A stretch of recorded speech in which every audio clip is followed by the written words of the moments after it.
right, welcome everybody to the Deep Change Leadership hosted by Creative Leadership Solutions. As I continue to let everybody in, I do want to let you know that this is being recorded. Just to, as we let people in, would love to see if you could put in the chat where you're coming from. I do see we already have one Lodi, California. We do like to see how far the reach is. It's always fun to see all the states that are represented on these webinars. And as you do that, I will introduce myself. I am Ann Perez. I'm the Director of Professional Learning here at Creative Leadership Solutions. And when I moderate the webinars, I get the distinct pleasure of introducing our founder, Dr. Douglas Reeves. And if you weren't sure who he is, I'm going to guess if you look behind you on your bookshelf, there's more than likely that you have more than one Doug Reeves book on your shelf, because he is the author of over 40 books and 100 and some odd articles.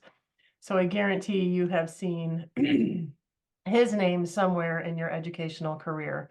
And to kick us off with Deep Change Leadership, I'm going to turn it over to not only my colleague, but my friend, Dr. Douglas Reeves. Thanks, Dr. Perez, and it's a great pleasure to be with all of you this afternoon. I want to make sure that you know that all the things that you see and hear this afternoon, you can share with your colleagues. You may have been in seminars where people are all cranky about copying and sharing stuff. We're not that way. We believe that research is there to be shared.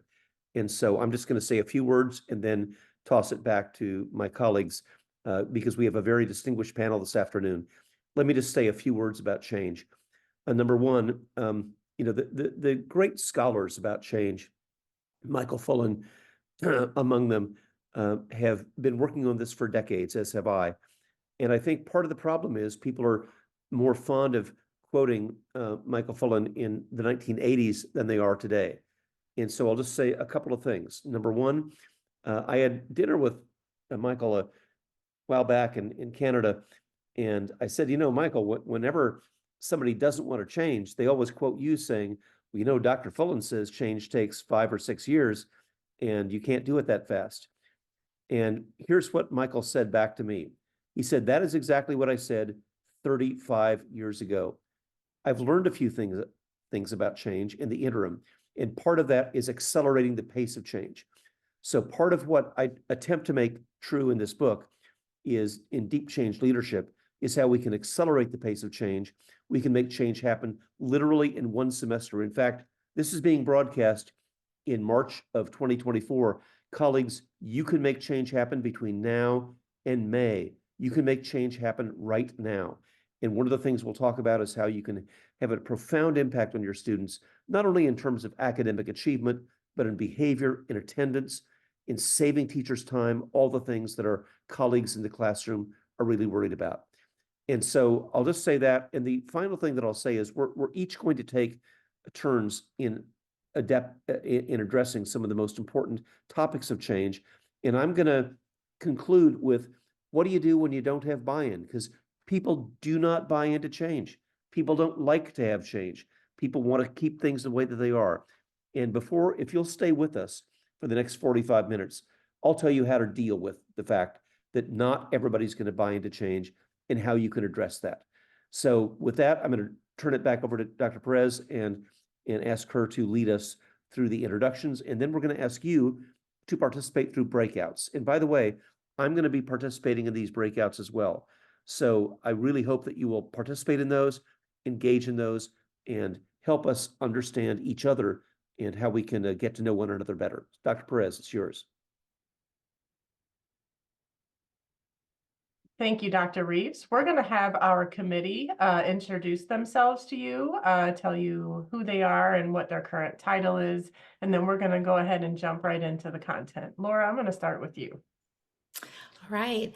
Pleased to meet everybody. My name is Laura Hudson. I am a CLS associate and currently a professor in the School of Leadership and Professional Studies, teaching principal prep, and a former school and district administrator. Okay, Alan. Hi, everybody. Wonderful being here with you today. My name is Alan Crawford. I'm a CLS associate. Also have been working as a site leader and a district leader in Northern California. Really excited to be here to talk to you about change today. And Matt. Hi, good afternoon. My name is Matthew Senafrenchi, and I am currently a principal in Hemet, California at Alessandro High School, which is a continuation school, and Hemet Adult School. Happy to be here. Carrie. Good afternoon, everyone. I'm Carrie Torres. I am currently the Assistant Superintendent of Secondary Education and Student Services here in the Newport Mesa Unified School District in Southern California, former principal and former science teacher. Great to see everyone. All right, Dr. Gray. Great afternoon, everyone. My name is Cedric Gray. I am an associate for Creative Leadership Solutions. I'm a former teacher and principal and school superintendent, and I am from Memphis, Tennessee. It is outstanding to see you all today. I hope you have an awesome, awesome seminar today. Welcome. And I want to say before we get started, it does appear as if we have coast to coast, because I do see California and then I see all the way to Connecticut. So we have successfully hit coast to coast. All right, our fine assistant Callan asked everybody to submit some questions ahead of time. So what we've done is break those into three big themes for today. And the first one of those is managing change.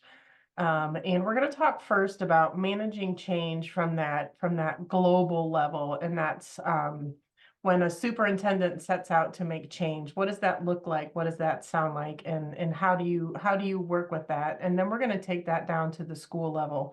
So I'm going to toss this over to Dr. Gray and take us through how this starts.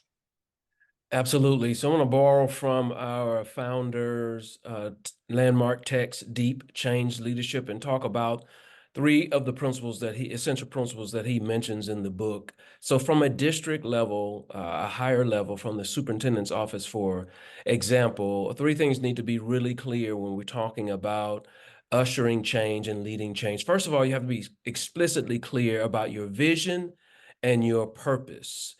Effective leadership begins with a clear and compelling vision for change, and leaders must articulate a shared purpose that motivates and guides the organization. In other words, we need to tell our people what we are doing and why we are doing it. The second principle I'd like to bring to light is resource allocation. That is funding that supports the work getting done. We remove barriers because we fund the carriers. The third and final thing I'd mention here is stakeholder engagement from the district level. We build stronger partnerships that endure hardships, solidify relationships for long-range scholarship. So from the district and global level, that's how we begin to lead change: vision and purpose, stakeholder engagement, and resource allocation.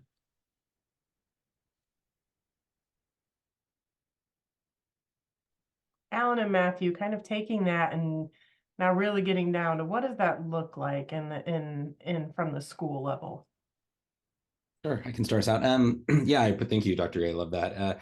I think one, just starting with a simple, even like a simple plan of where you're going, right? So we're not necessarily walking down the hallway and finding that teacher and we're going to be leading some change, right? So just being really thoughtful about the overall approach.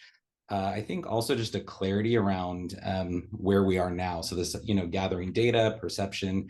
The book that Dr. Gray was referring to also highlights kind of extreme empathy and really understanding the problem that you're trying to address, particularly thinking about things from a student's perspective to help inform, the understanding of the issues that you're trying to address. I think putting an exclamation point on the shared, the vision, right? Developing that shared vision. Great quote I heard one time in a training was something like, shared vision won't change the world, but without shared vision, the world won't change. And you could substitute that for organization. So I appreciated that. And Principal Senafrenchi, I don't know if you want to speak a little bit to pick up on that and talk more about that with the team.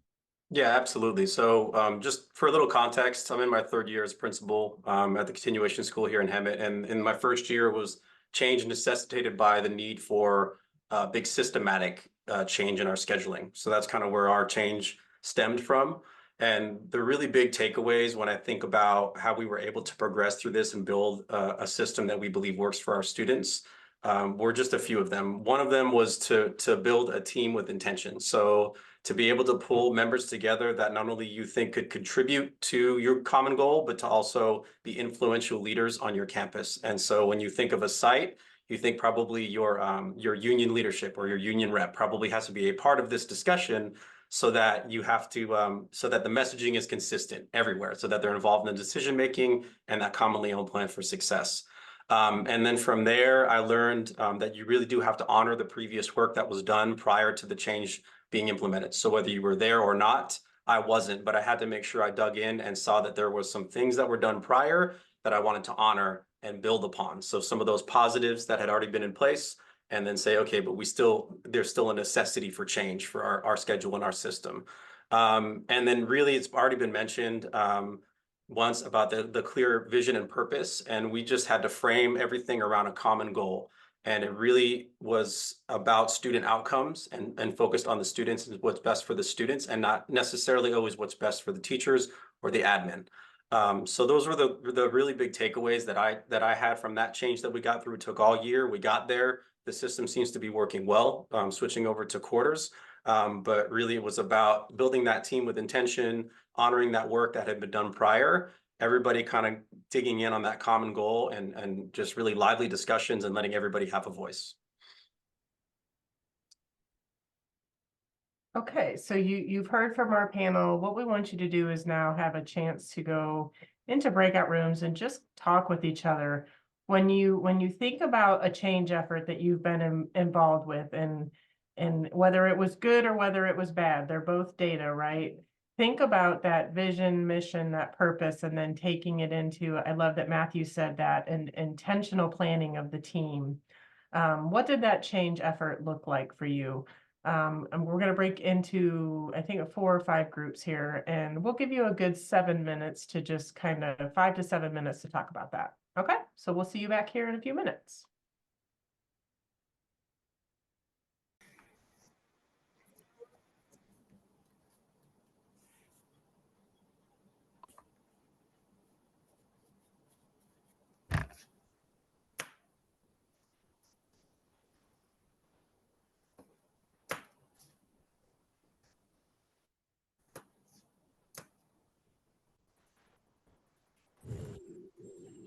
All right, welcome back, everybody.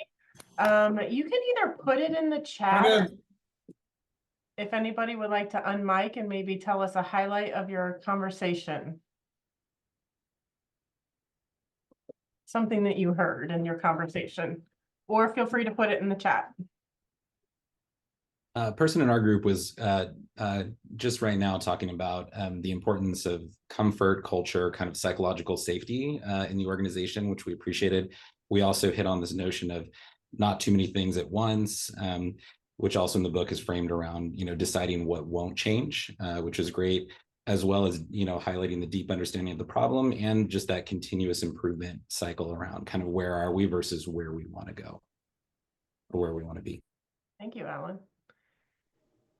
One of the things we talked about in my group is really being clear with the reason why you're making the change and making sure everyone has a clear understanding of that.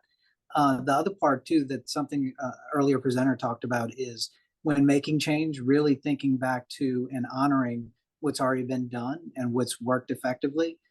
We talked just briefly in our group about maybe that's not always thought of, especially if the data is showing that you need to make change. Well, there may have been some things that were done well, and that's always something to keep in mind and share with people before moving forward. And I think Matthew was talking about that with making a scheduling change. And I work on schedules with quite a few schools, and there's a lot of places that do a lot of research and then it never goes anywhere. So I always refer to it as honoring the ghosts of scheduling past. Because when a lot of work gets done into any type of group, they want to, and it doesn't come to fruition, it's really hard for anyone on a committee to say, yes, I want to be on another committee, because they didn't get to see the fruits of their labors. And I think we always have to keep that in mind. Anyone else? Let's have one more share if we've got one.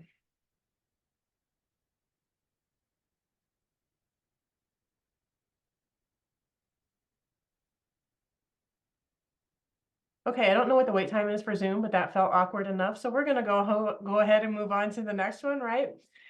So a lot of the questions kind of came in And you just really talked about this, is those systems and support mechanisms.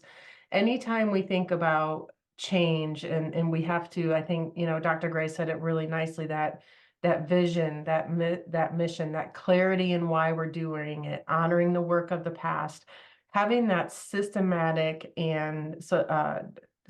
approach to it, but also making sure that we have the support mechanisms in place with that. And Laura's going to talk a little bit about that, but any other panel members, feel free to jump in after Laura kind of starts us off here. Well, I really appreciate in any effort when people get together and start thinking about change, when there's that clarity and communication. And even today, Dr. Reeves started us out by saying systems approach. And I just had to pause. What comes to mind when you hear systems approach? What does that even mean? And so systems approach, and Doug said this earlier, it means everything fits together.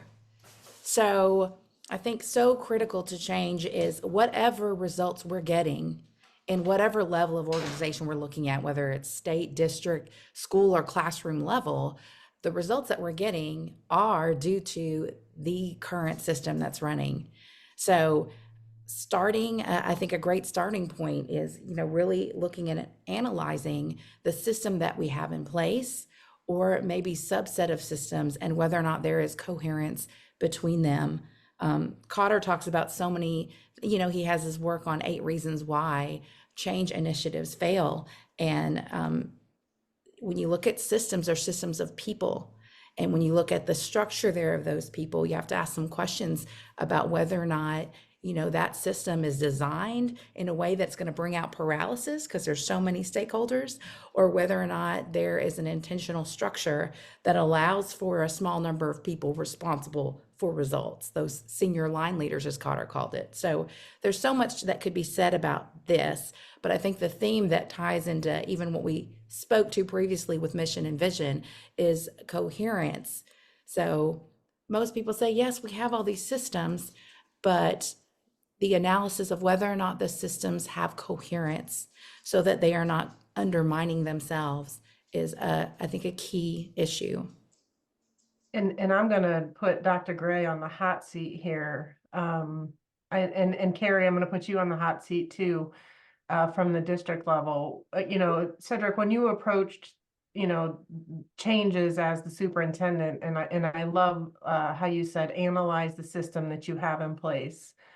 Where do we start with that? What does that look like from either a district level or a school level when we say analyze, because we do want to look for coherence. We want to analyze that. So maybe you have one of your little strategies that you love to share with people, Dr. Gray.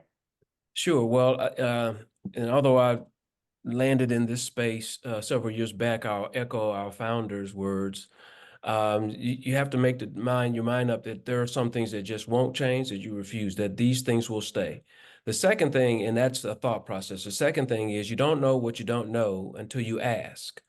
And so literally engaging with educational stakeholders, which include parents and community organizations, before you push off of the shore. It's important to get all of your things together, all of your ducks in a row, so to speak, and gather. I just saw what dropped in the chat, evidence, right? That whatever it is you are going to be changing actually needs to be changed.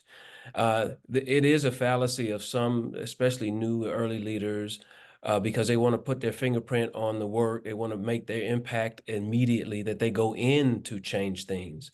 But sometimes that's probably where the expression baby in the bathwater comes from.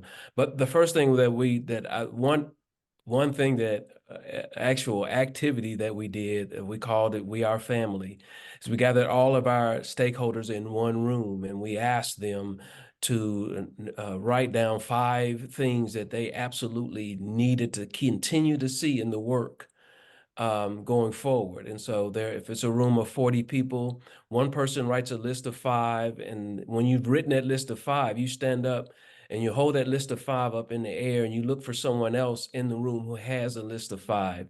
And you go and meet with them and you consolidate the 2 lists of 5 into one list of 5. And that keeps going until there's just one list. So that is a very strategic project. Believe it or not, it works at a district level. It works from the superintendent's office, and it works individually in schools as well. So that if there's one walk away, if it's something you wanted to make sure they got done today, you want to make everybody be on the same sheet of music with you, then that is an awesome strategy to exercise. And Dr. Reeves, we have a question in the chat here that I would love for you to answer, and it's from Steve. And shouldn't systems follow a framework, such as systems for teaching and learning follow the instructional framework and instructional leadership framework? So what would you recommend with Steve's question here, Dr. Reeves? Just a couple of things. First of all, I want to reinforce what Dr. Ray said a second ago. Rule number one of change is deciding what's not going to change. You will lower the blood pressure of your staff by 50 points when you say, hey, we're not going to change this, we're not going to change that. We have values, we have traditions. A typical example is grading reform, which makes everybody go crazy. Hey, you can still have letter grades, you can still have GPAs, decide what's not going to change first. Now back to Steve's question. I think what's really important is that we are settled on what systems thinking really means. And I should defer to Laura and Carrie on this point, because we were talking about this before the broadcast started. Systems thinking is how everything fits together. As you all know, Peter Senge is the godfather of systems thinking, and he and I were caught in a rainstorm, a total monsoon, soaked to the skin in Singapore, and we had to share a cab together. I said, Dr. Senge, I've got 20 minutes to the cab ride to have you tell me everything you know about systems thinking. And here's what he said. Number one, everything is connected. Number two, admit what you don't know, and then connect the dots. And I said, Dr. Senge, you wrote a book that was 500 pages. You could have said it in a lot shorter form than that. But I think he was exactly right. And the evidence that we have in 2024 is the following: discipline, attendance, academic achievement, they're all connected. And so when people say, gee, Doug, how do we have better attendance? Don't have separate task forces for attendance and discipline and achievement. Make them all come together. You want to have, in terms of systems thinking, which is at the heart of Steve's question, systems thinking says you want to have better behavior, have fewer DFs. You want to have better attendance, have fewer DFs. You want to have fewer DFs, make sure you have a non-toxic grading system. So all these things fit together. So Steve, I think that's a really insightful question. And we can all support that if we'll work on systems thinking as you suggest. And Tamara just added, it's like big clockwork. I like that. All right, so what we want to do is we're going to go back into the breakout rooms and just share, and for those of you that have your camera on, give me like a thumbs up if the size of those rooms were good, or if that was too many people. It's good. Okay, that worked. Okay, good. I don't have to recreate those and then try to ruin everything. And when you go into the room this time, think about when we're thinking about this system piece and support mechanisms so that they all work together. What have you, in your experience, what has made your process coherent, or what strategies have you used that you can share with others? All right, we'll do the same thing that we did last time, about 6 minutes, and then we'll see everybody back here. Thank you. Dr. Perez, I so apologize. The team was in the middle of Dr. Reeves' statement. If he could provide a little bit of context and finish his statement, we would be eternally grateful. So this is just a good news story, the kind of good news we need right now when the country is so divided. My friend Mike Enzi was chairman of the Senate Education Committee, and he had a CTE bill because we were talking about career and technical education. And Mike got that. His wife was a CTE teacher, and Mike got that bill passed 100-0. Now, if you ask people on the street, is there anything that's been passed 100-0? They'd say it's impossible today. No, it isn't. When it comes to CTE, we can bring our country together. So I just want to, shout out props to Mike and Mrs. Enzi, because I I really believe that there are some things that we can all agree on. So that's what we were talking about at the end of our session. All right. Well, hopefully everyone had a good conversation and maybe one or two shares like we did last time, either in the chat or on miking and telling us of, I think someone put it very nicely, your clock working together. Any good shares on it for us?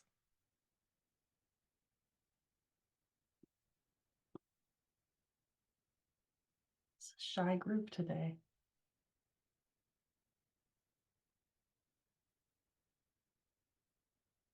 Let me just mention one of the things that really was brought up in our session was sometimes you have to, before you can do whole system change, you have to put out fires. There are a lot of problems left over for schools in the post-COVID era, and somehow we've got to deal with that. On the other hand, doing some evidence gathering or root cause analysis can help people focus on what are the challenges. And at least you can have some dialogue discussion, keeping in mind that everyone asks the same question, what's in it for me?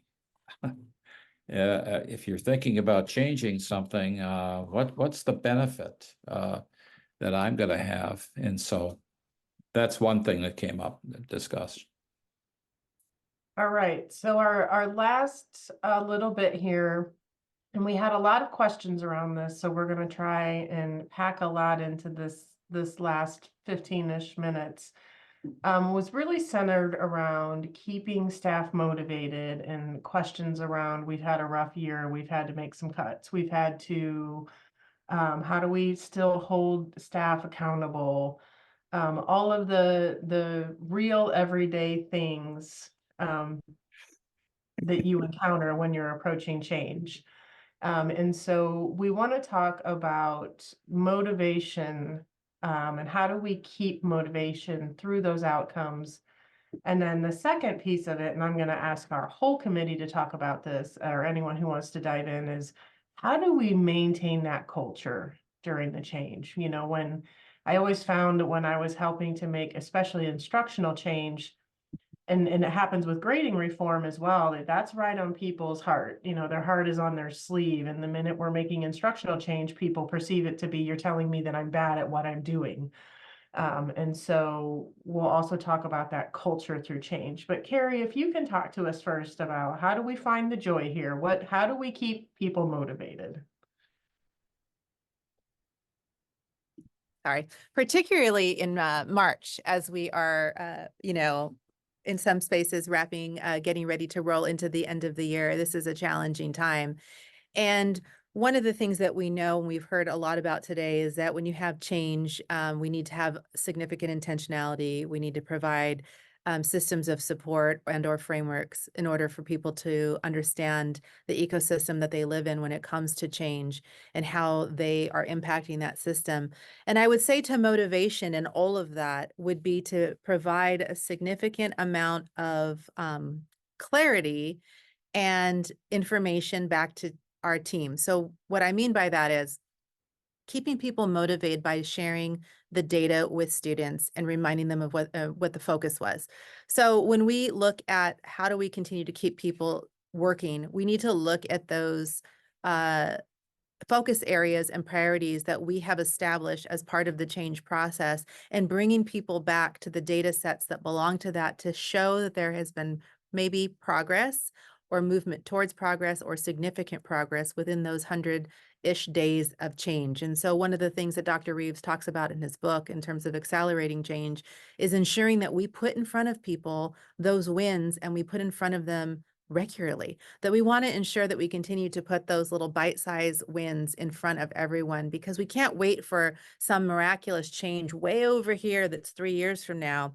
We need to deal with students and their improving their outcomes now. And we want to ensure people see the fruits of their labor. And we heard that earlier in one of our discussions, is that we want to make sure we highlight that.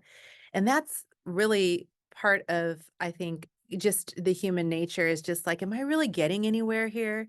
are we really making progress? And so as leaders, we need to ensure we're leaning into that and saying, holding up a mirror and saying, absolutely, the work that you're doing has gotten us these gains. Students are making progress, or we're making great change in our frameworks and systems to be able to help students move through.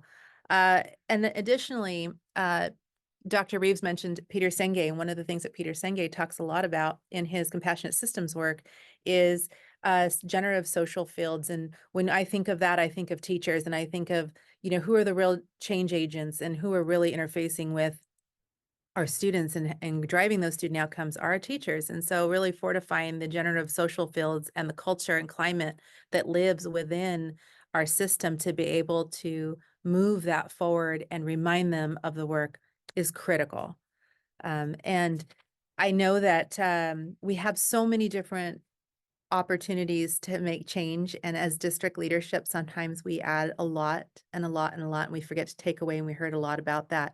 So really another way to motivate that has worked recently is to be able to have voice from the table, from our stakeholders, to be able to say, what is it you feel could be taken off your plate or removed from the priority list, because we can only manage so much. And so through stakeholder engagement and voice at the table, we've been able to see people feel better about and continue to stay motivated. And then I would kind of open it up to the rest of our panel too. Thank you, Carrie, for that. That how do we maintain that culture piece? And because there is angst that comes with change. So how do we manage that without I always found as a leader, I took it all very personally.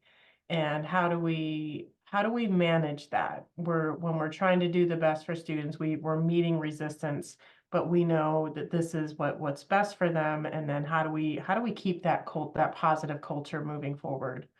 And I would invite anyone in our panel, maybe Matthew, maybe because I know you've made some really big changes with that and kept it super positive, if you want to start us off there.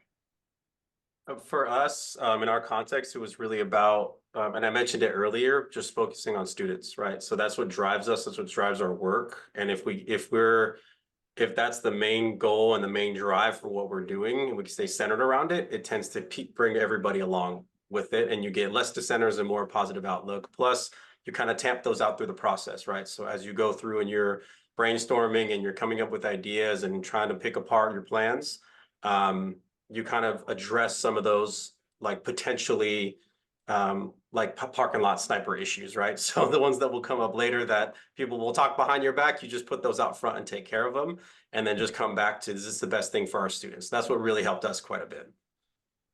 And I want to thank you, Matthew, for that. And I want to piggyback on what Dr. Gray said earlier, that vision and mission piece. And I know that Dr. Reeves probably has some things to say on this too.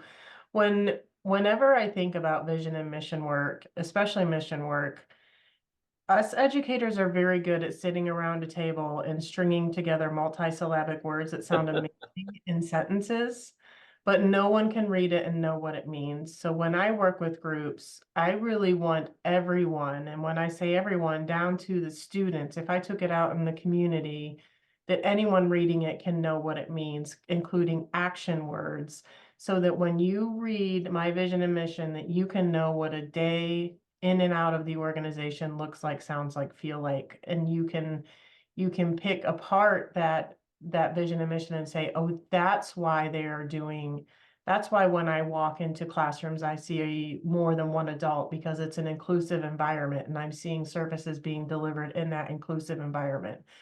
And so I think that we have to be very cognizant of that, because we can bring people back to that and they can understand it. And I think that helps us breed that culture. And I would add to it that we also create our collective beliefs. Because when we can get that part and that attachment to the heart, then we can help stay focused when times get tough, because we have a compelling reason why we're making the change, and we have evidence of the metrics that we're using in the focus for that. And then Doug, I don't know if you want to go ahead and add to that, because I know you have a thing with vision and mission. I'm smiling so broadly, Ann, because you just reminded me of my favorites. I live in urban Boston, in a very urbanized area, and there's a school down the road from me, and their mission statement is learn with passion, change the world. And you can ask a first grader, what does that mean? Learn with passion. I can go to the library anytime I want to because I love reading and change the world. We're going to clean up the dirty old Charles River. And they did it, by gosh. And so these kids know how to learn with passion and change the world because it's part of their DNA. So that's the kind of mission statement, not a big poster on the hallway, not a big poster in the superintendent's or principal's office, but simple things that kids can really resonate to and they can explain. So thank you, Ann, for reminding me of that. You just made my day. Great, that was easy. All right, so we're going to put you in breakouts one more time and either discuss, how do we keep people motivated through that process, or how do we maintain that positive culture through change? And then we'll see you back here, and Dr. Reeves will bring us home with what happens when there's an Eeyore on the team. All right, we'll see you all back here in a few. Okay. All right. Welcome back, everyone. I'm going to try this again. Anybody want to share a little snippet from your conversation or a success, a way you practice success or maintain the culture? I'll summarize a little bit from our group. We had a conversation surrounding the high a situation where we're having many rifts across the district, and how do you maintain momentum? And one of the colleagues shared about being really genuine and transparent in all communication, and using these opportunities to connect with colleagues and share how we have made progress, and then always going back to looking at data and what does that data say we've done in making steps towards the very few and focused goals that we have as a district or a school, depending on what level you're at. Thank you, Catherine. That's great advice. Okay, we have about 3 minutes left. Dr. Reeves, what do we do when we don't have buy-in? We all want to know. Okay, so that's the elephant in the room. I don't have buy-in. And can I just say, colleagues, when a leader tells me I've got buy-in from everybody, no, you don't. That means one of two things: either A, you're not asking for change, or B, all the arguments are happening out in the parking lot. So let's just admit it. We don't have buy-in from everybody. And I'll use myself as an example. I'm a math teacher. You come to Doug, the math teacher, and say, Doug, I want you to buy in to do more writing and math. I'm not going to say, oh, thank you, principal, for that thoughtful insight. I'm going to say, are you kidding me? I got math standards. I'm a busy guy. I got all these things going on. I'm not going to do writing. And here's what I want you to say, Doug, I'm not asking you for buy-in. I'm asking you for a fair experiment. And here's the best thing that I can leave you with today is the fair experiment. You don't try to persuade people with rhetoric and with pleading and begging. You just say, look, Doug, I know you don't buy in. I just want you to give me a fair experiment. Write about that graph. Write about that a multiple choice test and tell me why a wrong answer is wrong, or maybe even create your own right answer.